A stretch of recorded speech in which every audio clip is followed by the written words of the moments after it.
My name is Father Mike Hanifin, a pastor at St. Joachim Catholic Church in Costa Mesa, California, for another edition of In Case You Missed It. Okay, this week I wanted to talk a little bit about an experience we had at the parish that I think would be of interest to you, especially in light of today's gospel at Wednesday Mass this morning, which was on Jesus calling the 12 apostles and sending them out to announce the good news.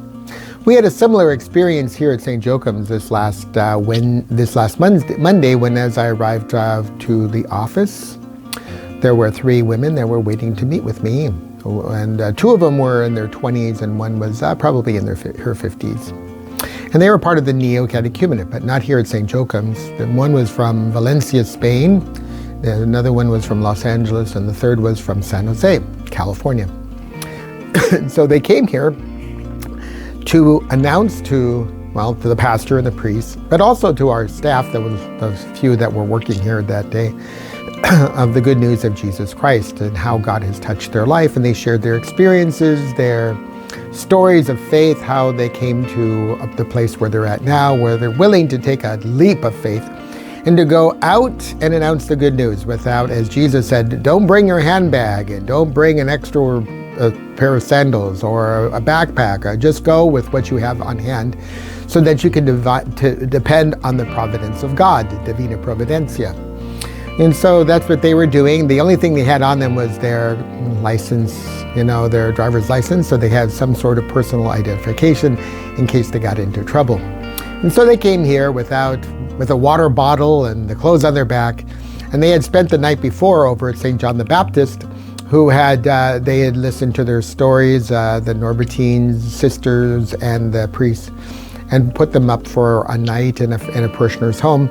And then they dropped them off at St. Joachim's, and they came and spoke with us and pretty much spent the day with us, and we were able to provide them with some lunch and give them a little something for dinner and a place for them to stay, and then they were on their way to someplace else. Now, so they didn't have the resources to pay for all of this themselves, and they weren't looking for money. In fact, I tried to give them some money and they turned it down. We don't want money. And the reason why is because they wanted to depend upon what providence God would provide for them.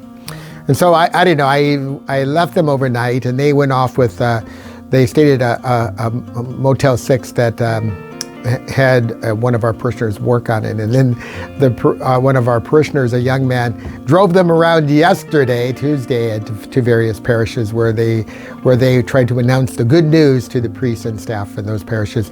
Sadly, some of the parishes weren't as receptive as we were at St. Joachim's or St. John the Baptist, the parishes of St. John the Baptist. So who knows, they're going to be doing this every day until Sunday, and then they return and for the final part of their convivence, and they go their way.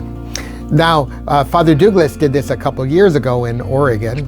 Father Randy did the same thing. I think it was in Connecticut when he did this. So I'm too scared to do it myself. We may say to ourselves, well, I don't have the right words, and who will listen to my story? Well, it's not so much about what we say or how we say it. It's what God will do with our words, and how God's use of our words can touch the hearts and lives of people. Look at 2,000 years ago, as our gospel today in Mass tells us, he called 12 people. They had enough confidence in the providence of God that they were willing to take what little skills they have and to go with it. And now, 2,000 years later, there are 1 billion Catholics worldwide. If it wasn't for those 12 men of feeble words willing to take a risk, we wouldn't be here today. So God wants to use your words, your example of faith, to touch the hearts and lives of people we encounter. So take a risk, take a leap of faith, and see what God can do in your life as well. Thank you very much. Have a wonderful day.